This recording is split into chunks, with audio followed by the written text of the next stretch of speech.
Alright, this lesson I would like to show everyone how to integrate trigonometric functions, some simple trig integrations. So we'll start with the first one. Integrate Sine X. Alright, so that's a really easy one here to do, alright, because this is just antiderivative of cosine x. If we differentiate cosine x, and the answer for that is equal to negative sine x. So therefore, if you would like to integrate this one back, then all you have to do is put a negative right in the front, and you've got negative cosine x plus c. So the first one is really easy, straightforward. Alright, the second integration, it's very similar to the first one. When you integrate cosine x dx, this is antiderivative of sine x. So if you differentiate sine x, the answer is equal to cosx.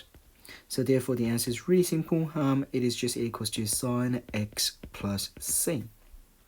So that one is easy. Alright, now the next one is how do we integrate tangent x. Now in my previous lessons I've already mentioned how to integrate tanx. There is no direct integration that you can do.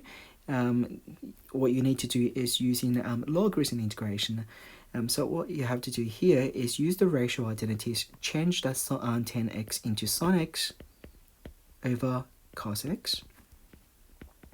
And then hopefully you realize that the denominator, if you look at the denominator, then the derivative of the denominator is actually, it becomes the numerator. So if you differentiate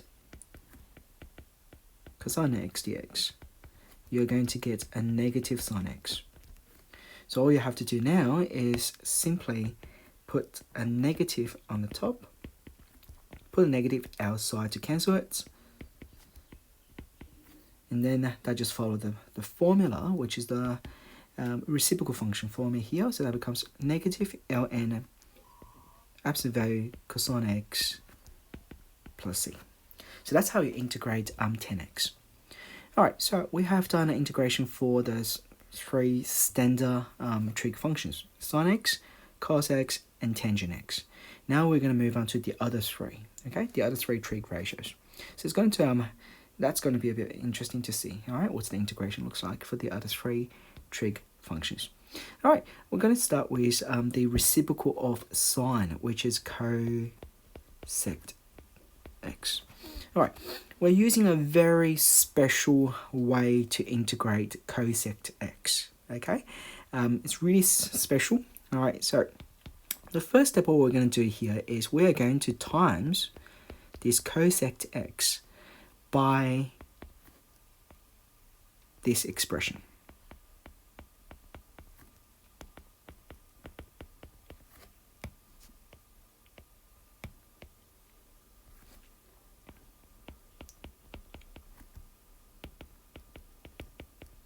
All right, so we're going to times by the cosec x by cosec x plus cotangent x, both the numerator and the denominator.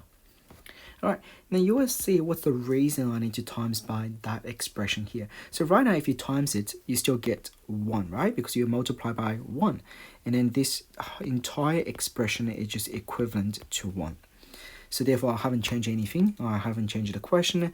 And then let's just continue for that. All right, if we multiply this one inside, and we expand this, we're going to get cosec square x plus cosec x cotangent x over cosec x plus cotangent x dx. Alright, now this is really special now. Alright, so now what you need to do is start to think about the reciprocal integration, the logarithm one, alright? So I'd like to think about what is the derivative. Think about what is the derivative of cosec x. Okay, now the derivative of cosec x is minus cosec x cotangent x, which is here. Alright, which is on the denominator. Then, if you look at what is the derivative of cotangent x, and it's equal to negative cosec square x, which is right there. So they all match to each other, all right? The derivative of cotangent x is equal to cosec square x, And the derivative of cosec the square x is negative cosec x cotangent x. It's there. All you need to do right now is to put a negative right in the front, so you can change all of these to negative to minus.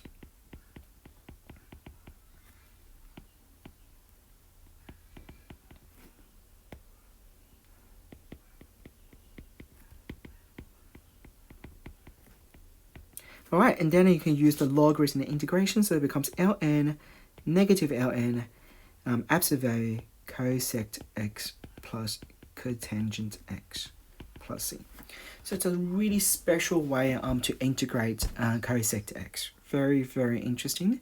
That's the method we're going to use to integrate it.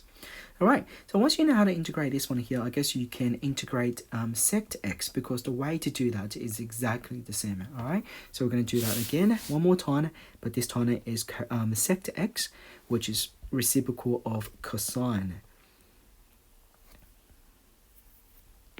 Alright, so let's integrate secx dx. Alright, so what we are going to do is the same thing. Alright, remember, cosec is always sort of like a pair with tangent. So you can always see sec and tangent are related to each other. So try to remember this, and it will really help you to do the question. Alright, so I'm going to sect x, we're going to multiply by sect x plus tangent x. Remember I told you sect x and tangent x, they always stay together. Alright, so if you multiply by this, now remember all of this is just equals to 1, all of this. Alright, the reason for that is you're dividing the same term by itself, it is equal to 1. Alright, now let's expand. The numerator is going to get sect x squared plus sect x tangent x over sect x plus tangent x dx. Alright, so as you can see, it's very similar to the one we did before. Very, very similar. Alright, now let's have a look. Alright, if I want to differentiate the denominator, which is sect x, we'll start with sect x first. Then the derivative of sect x is sect x tangent x. And then the derivative of tan x is equal to sect square x. Which now you can see that I have sect square x on the top, I have sect x and tangent x there. So it's all matching. Alright, again, this goes to that place, that goes to this place here. So therefore, as an overall, the derivative of the denominator is equal to the numerator. So you can apply the formula ln absolute value sect x plus tangent x absolute value plus c. Alright, so that way you can integrate sect x quite easily. Alright, now the last one I would like to do is how do we integrate cotangent x dx. Alright, now cotangent x and tangent x, they are sort of like, very similar. So I guess the way to do it is very, very similar to the one we did before. Alright, previously for tangent x, what we did is using sine over cos, using the ratio of identities. We are going to do the same thing for this. So that gives you us cotangent x is equal to cosine x over sine x. Alright, then I hope you realize that if we differentiate sine x, and the answer is equal to cosine x. So therefore we don't need to change anything, and the answer will be ln absolute value sine x plus c.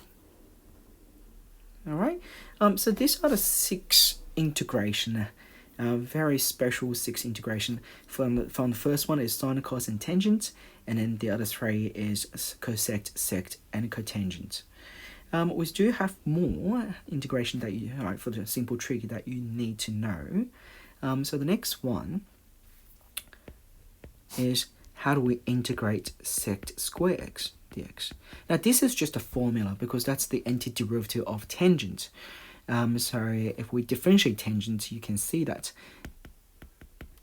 the derivative of tangent is equal to sect square x. So the answer for that will be just simply tangent x plus c.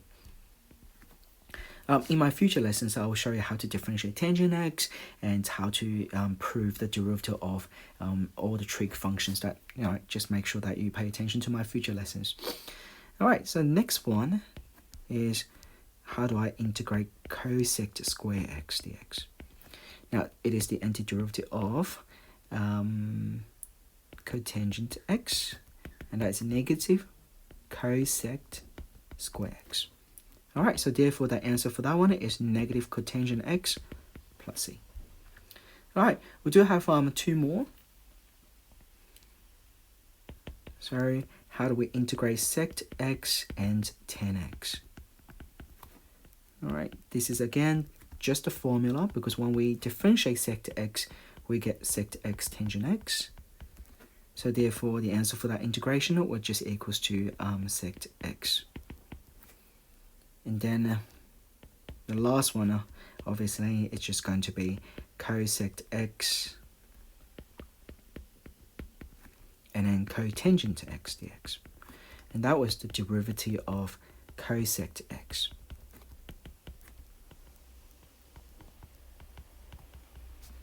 All right, so when you integrate this one back, we do need to put a negative in the front. That gives us negative cosec x plus c. Okay, so these are all the integration for the simple trigonometry question that you do need to know. We have 1, 2, 3, 4, 5, 6. We'll have 6 standard integration, and we've got another 1, 2, 3, 4. 4 integration questions. All right, now with these 2 questions here, they're really special. All right, so make sure that you remember these 2. All right, you remember what's the method to integrate. A very special way to do it is you just need to multiply that expression by cosec x plus cotangent x. And for when you integrate secx, then you have to times by secx plus tangent x, both the top and the bottom. And you should be able to integrate this one quite easily. Okay, again, subscribe my lessons. I will talk about more in the future about how do we integrate different functions, and also how do we differentiate all the 6 trigonometry expressions. Okay, all right, thank you.